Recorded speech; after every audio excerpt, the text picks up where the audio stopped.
The resurrection of the dead in Judaism. The Rambam, I think this is how you say it, Maimonides, compiled what he refers to as the Shlohah Asar Ikkarim, the 13 fundamental principles of the Jewish faith, as derived from the Torah. Rambam refers to these 13 principles of faith as the fundamental truths of our religion and its very foundations. Number 13 of the 13 fundamental principles is the belief in the resurrection of the dead, which is a real, even from the Christian standpoint, Jesus rose from the dead, and Jesus, his good friend Lazarus, he'd been dead 4 days. He raised him from the dead, which led to the shortest verse in the New Testament, in the Gospels. Jesus wept. That's all. One verse. Jesus wept. And he did after raising Lazarus because people still didn't believe who he was. I thought that was an interesting tidbit. Ezekiel 1 and 10 are together a vision. Again, I'm reading from the book God dictated to me. Isaiah 53 and the day of the Lord. And as you can see, this doesn't really have much to do, if anything, with Isaiah 53 and the day of the Lord. There's a lot of other information in there that he taught me and had me write. Keith, go to your computer. Keith, do this. Write this down or type this. He'd always say, right. Ezekiel 1 and 10 are together a vision of the resurrection of the spirits of the dead to heaven. The creatures later identified as cherubs, which is a type of angel that are on the ark, with the spirit are going to and fro, east, west, north, and south, adding eyes to themselves and to the wheels, and taking them to the platform of heaven at the entrance of the eastern gate of the house of the Lord, with the presence of the God of Israel above them. All of Israel, whose name will endure in the heaven God is creating, that are righteous and in right standing with God, are the eyes of the eyes on the cherubs and in the wheels. The eyes represent the eyes of the spirits of the dead, a spiritual heaven.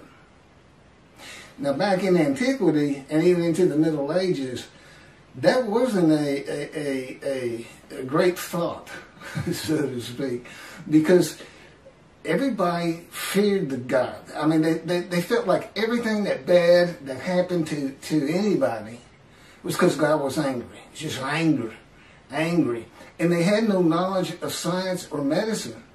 And yet they missed their loved ones so much. And so they'd go out to the cemetery or they'd go out to the grave plot and just look at it, and they would wish that loved one would just rise up out of the dirt and be them again, not in spirit. I mean, that's just what it was. I mean, it was an age of ignorance of the highest order. People couldn't read. There were no schools to speak of. They were like, everybody acted on emotion. And, and your basic personality from your soul, like a mean old soul, this and that. And not a lot of reasoning capabilities. You gain a lot of ability to reason by going to school, even though you're learning stuff you'll never use. It helps your reasoning capabilities. And, that's when everything changes. You have to read the Bible for two different eras. There's antiquity in the Middle Ages, and then we had the age of reasoning. The age of medicine. This is all called the common era. Science, literature, everything. All these different changes, which leads to, of course, the age of information and now the internet. And it's written into there, and I'm about to show you one of them right here. So, I don't know how this was interpreted by Rambam, but he's talking about the resurrection of the dead based on Ezekiel 37. Rise, old bones, rise. Okay? But this got missed. And that's why there might be fundamental principles, but as you're going to see as I go on, and God again dictated this to me, some things that are part of your religion that come from antiquity and the Middle Ages have to be reassessed. Judaism is supposed to be a very rational, logical, intellectual religion. But boy, a few things got dropped along the way, and my pointing them out is a proof of who I am. I am God's righteous servant. And I handle everything that his other three righteous servants, Moses, righteous and a servant. David, righteous and a servant. Elijah, righteous and a servant. And yet we only have a description of one man for this day. The righteous servant of God. So, effectively, I am the righteous servant of God. His servant David, a shepherd. Again, Rambam. 2 chapters on King Moshe. And he's just making it up. Just making it up as he goes, just like he did the Messianic era. Can't back any of it up. A shepherd. Elijah and the prophet like Moses. And this is the prophet like Moses. Moses did 2 things. He led the Exodus and he wrote the Torah. God dictated it to him. Okay, well, the Jews aren't in bondage. I don't need to do that as the prophet like Moses. So what's left? Write this down. That's the prophet like Moses. And I have all the knowledge that Elijah would have. Elijah. What's so special? The only man in the Hebrew Bible to be specifically taken to heaven. And then he returns in the day of the Lord. Clearly, it's not going to be that Elijah. There's nothing about heaven that I need to know to answer questions that I don't know. I've been taught it. And I envision lots of visions early in my 13 years, first 7 years. Not so much lately, except for pictures that they put into my mind when we're talking. God likes you to see what he's talking about. So you don't have to go into a trance or anything for those. I just send pictures into my mind. It's a wonderful thing. Excuse me. But anyway, okay, that's some backdrop. Let's carry on here.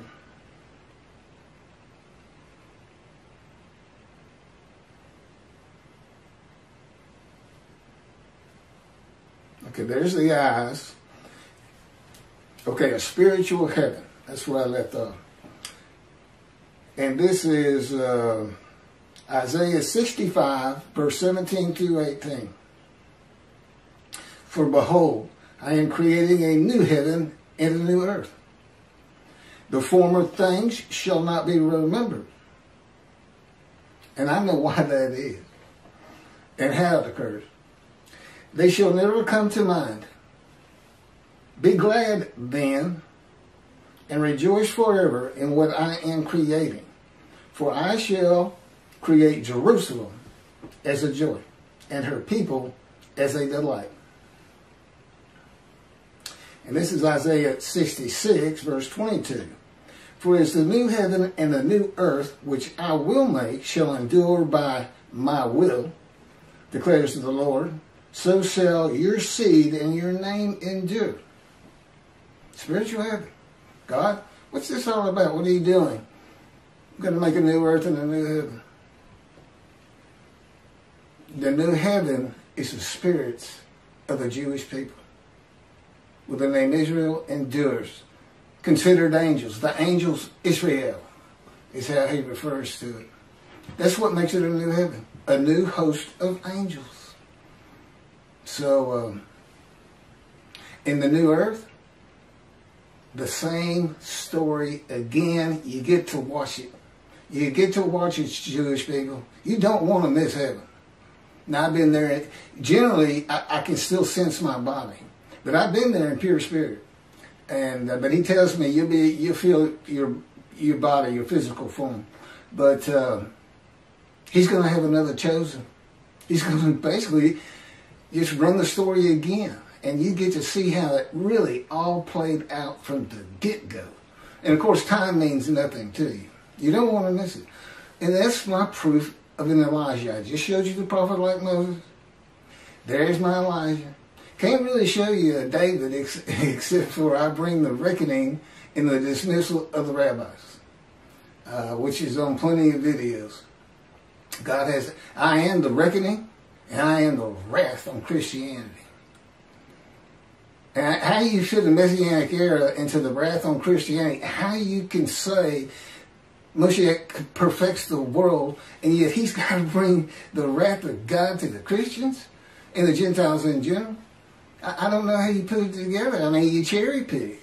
Let's take the stuff that we really like and the stuff that sounds kind of ominous, like utter destruction, or I will hurl your glory to the ground if Elijah doesn't get done what I want him to do, clear the way, which, by the way, is building the third temple. That's what I got to get done, in case you want to know.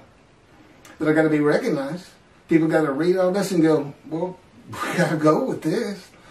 Because he couldn't possibly know this. That's an atheist for 50 years, as if that matters. I mean, the greatest rabbis, Rambam, this, that, people today, Jews for Judaism, Tovia Singer saying 53 is the people Israel as one, all Jewish people as one man. None of it makes any sense. Tovia bases it on the Holocaust, that there was a guilt offering. Let's go to Leviticus. He went Christian. He's going to use the animal, sacrificial, and worship laws for a human being. And that's adding to Leviticus. You're not supposed to add to or take from anything God had written. The Christians killed one son. Tovia Singer's got him killing 6 million so that they would go back home. Yeah, that's not God. He knew you'd come back. He knew you'd get driven back. He didn't have to lift a finger. And then Michael Skoback and whoever wrote their commentary, it's another person, but I only hear Skoback talking about it. It's based on the Messianic era, where the world realizes the Jew has been right all along, a great exaltation, this and that, never going to happen. His whole commentary is based on something never going to happen. You know, where's the day of the Lord? Where's utter destruction? Where's vengeance? And where's God's representation? Where's his Moses? God's coming to, you know, clearly it's Moshe, but you better get a description. I mean, you got a description, and I still can't get anybody to talk to me. Does shun, despise, and held no account ring a bell? Because God knew it was going to be like this in the beginning. Ezekiel 37 gives a vivid account of raising the dead to life into new bodies of flesh and bone. This was a common belief in the ancient age and Middle Ages. In this age of information with knowledge of science and the human body, few people believe that a human body can or will be resurrected anew by God. You cannot take, we know, but you cannot take the ashes of bones and make a new human body. You're just making stuff up. When did God do that? You ask, can God do that? You know what the answer is? No, he can't.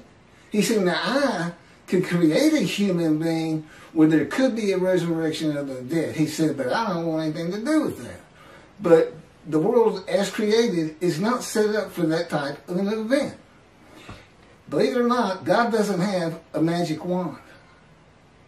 But he's got the unseen and elements in it we don't understand, and the power which, and of course, I'm so familiar with it. It actually surrounds me. It's Ezekiel. They call it in Ezekiel the cords of his power. To me, it just completely surrounds every inch of my body and my head.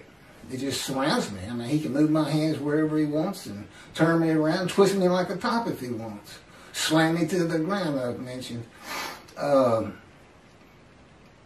Yeah, if you hadn't guessed it, I'm experiencing. I'm not like any other human being on this planet. But I'm still Keith. I'm still Keith. I'm a friendly person. Quick to anger, but very friendly. And I've been through every stage, walk of life, man, from poverty, which he took me to, has taken me to. I haven't nothing, but which is kind of a religious thing, I think. Even Jesus hated material things, told the rich man he can't get to heaven, things like that. That's just part of it. And another thing that this fire refinement, all these punishment words, maltreatment, makes you humble. More so to him. Moses starts out this firebrand that killed a man that made him angry. And at the end of his life, it is said Moses was the most humble man on earth. Now, I don't know how you measure something like that, but I can tell you I'm more humble to God than anyone on earth because I literally fear him. Because I know the kind of pain he can put me through. And most people don't really have that knowledge. I fear God. But when he'll slam your face down into the cement or to the floor in your room. And so many other things. I know people really don't want to hear all that, but it's important to understand 53. Let me carry on with this resurrection of the dead. Today, few people believe that. It's a primitive and medieval concept that was good for a time through the Middle Ages. That is why God provided visions of heaven, conforming to the beliefs and world of the Jewish people in the Middle Ages and before, and a spiritual heaven for a more enlightened time of reasoning and knowledge. Do you understand what I just said? The Bible has to be read with an understanding of antiquity in the Middle Ages and those people and who they were. And it's also written for people of this day, modern age, knowledge, information, science, medicine, reasoning. You can't just say, or sages say. Well, do you agree with it? That's the next question. You're not going to agree with the 13th principle when I get done. The burden on Israel and the practicalities of such an event of millions of people suddenly appearing in the land from the time of Abraham to today is unimaginable. You got 6 million from the Holocaust alone. Many would be illiterate and savage, and few would be trained to work in this society. This would include the Israelites for 400 years as slaves in Egypt. What are you going to do with those people? Run. God says run. This is what you're going to do. It'll scare you to death. All would have to be housed and fed and educated, illiterate and savage. It'd be a prophecy that destroys the government of the state of Israel. I don't even know if you could fit them all in. From the Israelites in Egypt to the Holocaust, since the Holocaust. Well, I know it's millions. I just wonder if you could start hitting 1 billion. I don't know. It's a ridiculous concept. And when I sit there and I watch and I listen and I hear rabbis do this, I understand why God dismissed them. Basically, you're going to have to get all this straight. If you want to remove yourself from dismissal, rabbis, and enter the scroll of the remembrance of Malachi 3, which is what takes you to heaven, if you want to remove that, you better go read these books. It's just 2 of them. One of them is my life, the life of God's righteous servant by Isaiah 53, and that's to show how I fit the verses. That's what it's all about. And then that's the first 7 chapters. There's 14 or 15, and then God speaks to me. And from that point, it's all about Him and me. It's pretty interesting. It's a pretty interesting time. And it continues, and I guess at the end of my life or at some point, we're going to do it again for the finale until he decides that it's time for me to die, that's how I'm going to die. He's just going to make the decision like he did with Elijah.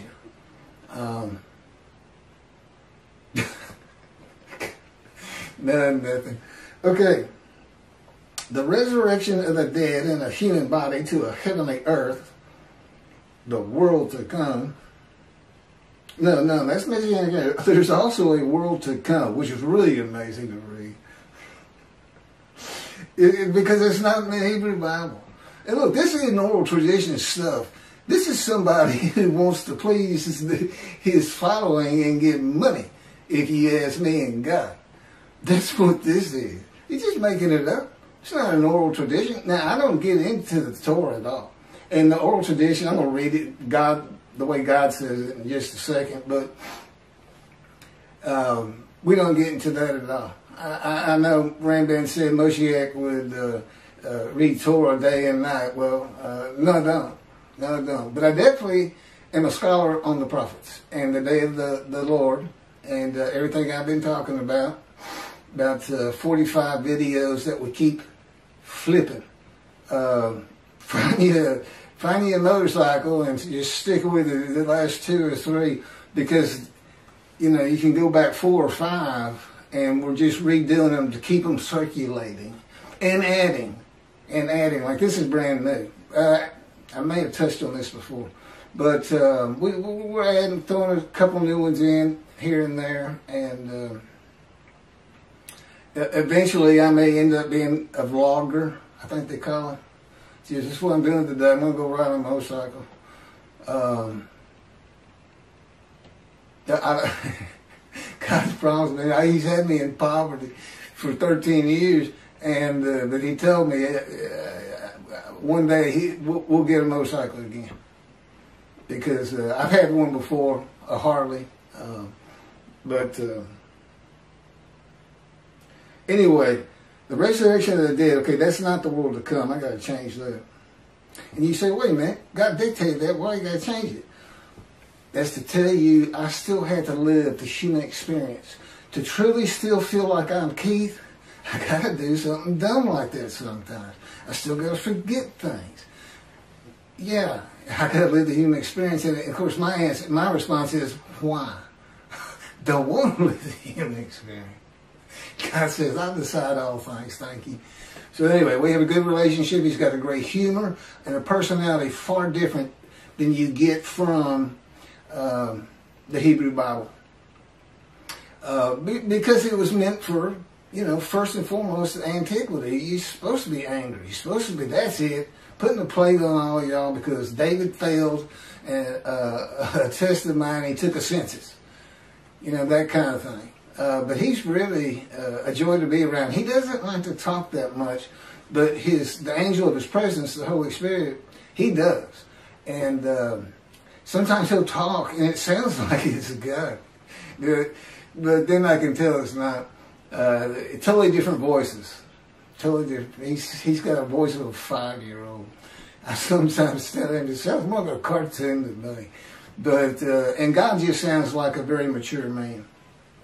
He doesn't really talk to me that much, except when he's tormenting me and torturing me. Oh, that's what I asked him. I said, I see all these words: wounded, chastised, bruised, crushed, maltreated. I said, where's torture and torment? He said, that didn't really fit. That's what it is, by the way. Okay, the resurrection of the dead, the human body, to a heavenly earth is also said to be a sign that Moshiach has arrived, or that it will happen in his lifetime. This is a teaching from the ancient age and Middle Ages that continues today. Moshiach's here and it's not happening. Okay? It's not going to happen. Judaism's reliance on everything that the sages say in an era gone by in the oral tradition, it is important for the laws of the Torah. But the Talmud's stories, opinions, and commentaries outside of that have to be viewed in light of this age of reasoning and knowledge. The day of the Lord and the arrival of God's servant David See, he calls him David, a shepherd. According to the prophets, must be interpreted with the evolution of humanity from the ancient age to the age of information in mind. The eras in between and in the eras to come. I'm not sure what that one means. By the way, he doesn't always explain everything to me. I'm not on the executive committee. I don't make decisions. I don't decide when I go to sleep. I don't decide what I eat. I don't decide what I get to watch on TV. I don't get to decide when we do this. It's 3:30 in the morning, and he just said, just out of nowhere, you know what? Let's do another YouTube video. I've been having a computer problem, and suddenly, the problems with my computer that I've been suffering through for 2 to 3 days, brand new computer I got with my stimulus check. Guy says, go to Microsoft support. He still won't just tell me, but I found the answer. And basically it was hold the power button down for 20 seconds. He had let me suffer angst, unhappiness, sadness. What am I going to do? Do I throw this away? I know I got a warranty, but I don't even know where these people are. I got it over the internet.